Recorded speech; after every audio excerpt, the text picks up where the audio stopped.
امام غزالی رحمۃ اللہ تعالیٰ علیہ فرماتے ہیں جب تو مخلص ہوتا ہے تو اللہ تیرے عمل کو قوت دے دیتا ہے۔ آپ نے ایک واقعہ لکھا ہے، ایک آدمی تھا تو اس نے دیکھا کہ اس کے شہر کے اندر ایک بہت پرانا درخت ہے، تو لوگ اس درخت کی پوجا کرنے لگ گئے۔ اس بندے کو بڑا جلال آیا، نیک آدمی تھا، اس نے کڑھانا رکھا کندھے پہ، آج میں درخت کاٹوں گا۔ چلا گیا، جب پہنچا نا درخت کاٹنے کے لیے تو اس نے، ابھی وہ چوک میں تھا کہ ایک شخص ملا اسے، اس نے کہا میں نہیں کاٹنے دوں گا۔ کہا تو کون ہے؟ میں تو کاٹوں گا۔ کہا تو نہیں نہ کرتا اس کی پوجا، دنیا کرتی ہے، تجھے کیا لگے؟ معاذ اللہ، یہ بھی وسوسہ ہے نا، تجھے کیا لگے؟ اور ذرا بحث زیادہ ہوئی تو وہ سمجھ گیا کہ یہ شیطان ہے مجھے منع کرنے والا۔ اب اس نے کیا کیا؟ میں نہیں کاٹنے دیتا۔ کہا نہیں میں کاٹوں گا۔ بار بار دل سے خیال آتا کہ یہ شیطان لگتا ہے، لیکن وہ انسانی شکل میں تھا، بات واضح نہ ہو سکی، بحث ہو گئی، یہاں تک کہ تلخی ہوئی، تلخی آگے بڑھی تو ہاتھا پائی ہوئی۔ اس نیک آدمی نے الٹے ہاتھ سے اس شیطان کو پکڑا اور زمین پر پٹخ مارا، بچھاڑ دیا، اور کلاڑی لے کے کہنے لگا پہلے تیرا گلا کاٹوں گا پھر درخت کاٹوں گا۔ امام غزالی کہتے ہیں کہ وہ شیطان انسانی شکل میں اندر سے بولا، کہنے لگا اگر تو مجھے چھوڑ دے تو تیرا ایک فائدہ کر دیتا ہوں۔ اس نے کہا وہ کیا؟ کہنے لگا 2 دینار، روز تجھے فجر کے وقت اٹھے گا تو تیرے سرانے ملا کریں گے 2 دینار۔ درخت کاٹ کے تجھے کیا ملے گا؟ تو اس طرح کر، اس سے غریبوں کی مدد بھی کرنا، کھانا بھی، کوئی انسٹیٹیوٹ، کوئی ادارہ، کوئی جامعہ بھی بنا لینا۔ ہمیں چھیڑ کے درخت کاٹ کے، یہ بہت سارے لوگوں پہ حکومتیں ایسا کرتی ہیں، یہ مشورے دیتے ہیں مولانا آپ حکومت کے مسئلے میں نہ آئیں، آپ فنڈ لیں، آپ فلانا کام کریں، ادارہ بڑا کریں، آپ کو کیا لگے؟ اور یہ بھی ایک ترتیب ہوتی ہے۔ آپ اور بہت سارے لوگ مشورہ دیتے ہیں کہ ٹھیک ہے دین کا کام زیادہ ہوگا، ادارے زیادہ بنیں گے، بچے زیادہ پڑھیں گے، لیکن دین کا مزاج یہ ہے کہ جو غلط بات کرے اسے روکا بھی جائے اور ٹوکا بھی جائے، اسے سمجھایا بھی جائے، یہ مزاج ہے دین۔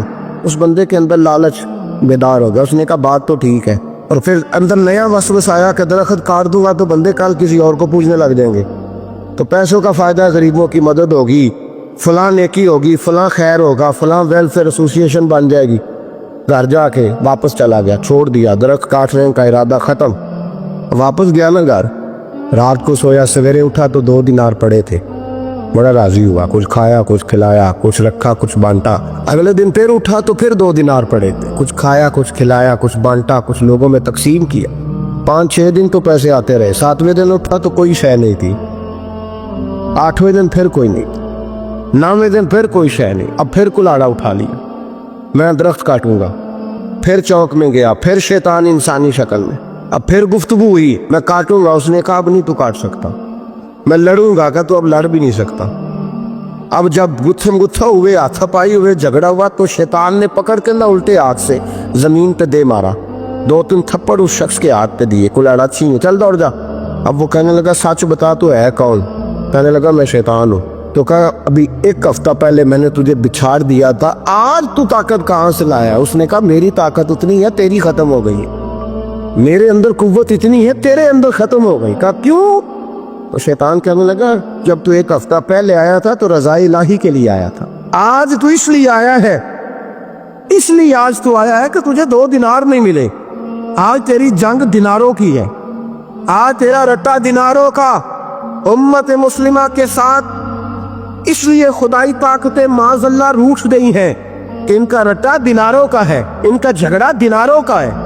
صحابہ کرام علیہم رضوان کا رٹے دیناروں کے نہیں تھے، وہ دین کے ساتھ مخلص تھے، تو جس میدان میں نعرہ لگاتے تھے اللہ کی مدد ان کے شامل حال ہو جاتی، انہیں کہیں پسپائی نظر۔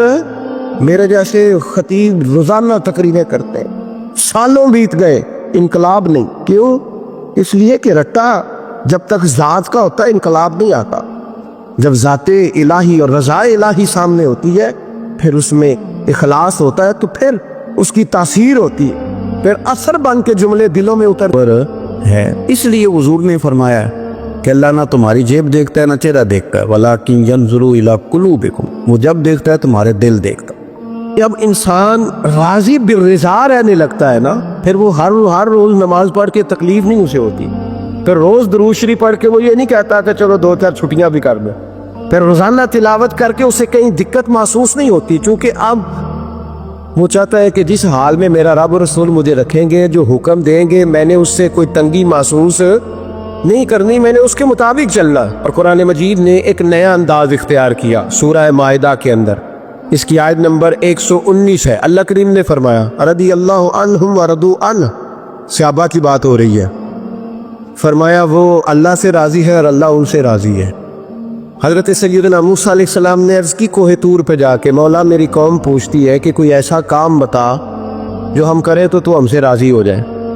حضرت موسیٰ کی قوم کا خیال تھا کہ تہجد کا حکم آئے گا تو پڑھیں گے، صدقات کا حکم آئے گا تو دیں گے، جہاد کی بات ہوگی تو کریں گے۔ کچھ جو نیک لوگ تھے ان میں سے انہوں نے یہ پیغام دیا کہ مالک ہمیں بتائے کہ وہ کس کام پہ راضی ہوتا ہے، ہم وہ کام کریں تاکہ اللہ ہم سے راضی ہو جائے۔ حضرت موسیٰ کلیم کہتے ہیں میں نے عرض کی مولا میری قوم پوچھتی ہے کہ کون سا ایسا کام کریں کہ تو راضی ہو جائے، تو رب کریم نے ارشاد فرمایا موسیٰ کہتے میرا خیال تھا کوئی لسٹ ملے گی، لیکن مالک نے ایک جملہ کہا، ایک جملہ، اور تفسیروں کے دریا بہا دیے۔ عرش کے مالک نے فرمایا موسیٰ ان سے کہو جا کے کہ وہ مجھ سے راضی ہو جائے، میں ان سے راضی ہو جاؤں گا، مجھ سے راضی ہو جائے۔ بندے اللہ سے راضی ہی نہیں راضی ہوتے۔ امام غزالی سے کسی نے پوچھا تھا، امام غزالی سے، کہ حضور اللہ کا بندے سے راضی ہونا کمال ہے یا بندے کا اللہ سے راضی ہونا کمال ہے؟ تو امام غزالی مسکرائے، فرمانے لگے رب تو بڑا ہی مہربان ہے، وہ تو بڑی جلدی راضی ہو جاتا ہے، وہ تو مسجد میں آ کے توبہ کرے تو اللہ راضی، کسی یتیم کے سر پہ ہاتھ پھیرو تو اللہ راضی، وہ تو کسی اندھے کو رستہ دکھایا تو اللہ راضی ہو گیا، وہ تو طوائف نے کتے کو پانی پلایا تو اللہ۔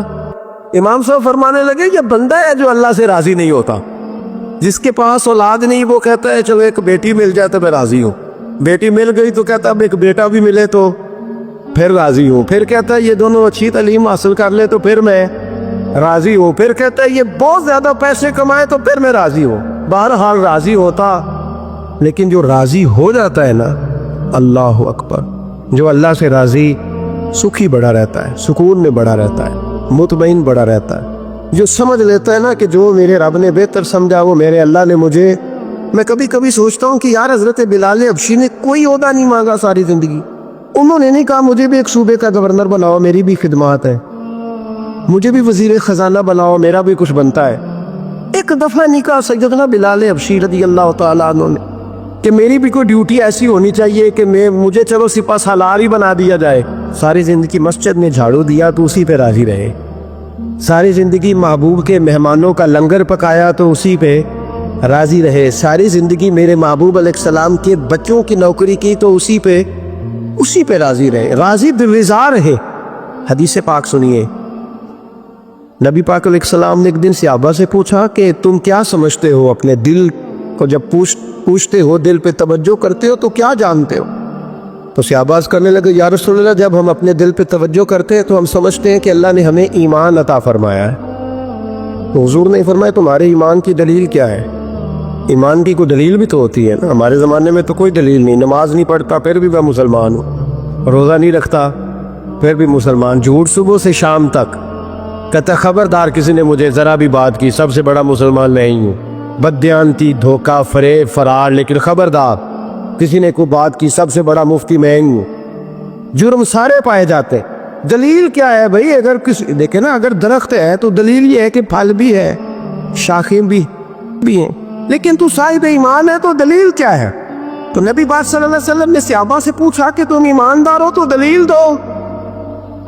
تو بڑے خوبصورت تھے میرے محبوب کے تیار کردہ لوگ، عرض کرنے لگے یا رسول اللہ ایمان کی دلیل یہ ہے کہ اگر اللہ ہمیں نعمت دیتا ہے تو ہم شکر ادا کرتے ہیں، اگر کبھی مصیبت آتی ہے تو ہم صبر کرتے ہیں، اور یا رسول اللہ ہم اپنے رب کے ہر فیصلے پر راضی رہتے، ہم اپنے اللہ کے ہر فیصلے پر۔ اب حضور نے رزلٹ کا اعلان کیا تو میرے محبوب فرمانے لگے پھر سنو میں گواہی دیتا ہوں واقعی اللہ نے تمہیں دولت ایمان عطا فرمائی ہوئی، پھر واقعی اللہ نے تمہیں دولت ہے، اگر تم اپنے رب پر راضی ہو، اگر تم راضی ہو اس کام پر جس پہ اللہ نے تمہیں رکھا ہوا ہے، اگر تمہیں کسی کو دیکھ کر تکلیف نہیں ہوتی، اگر تم نہ حسد میں جلتے ہو، نہ بغض میں، نہ کینے میں، نہ تکبر میں، نہ احساس کمتری کا شکار ہوتے، اگر تم راضی رہتے ہو کہ میرے مالک نے بہترین زندگی مجھے دی، پھر اس کا مطلب یہ ہے کہ تم صاحب ایمان ہو۔ ہمارے زمانے میں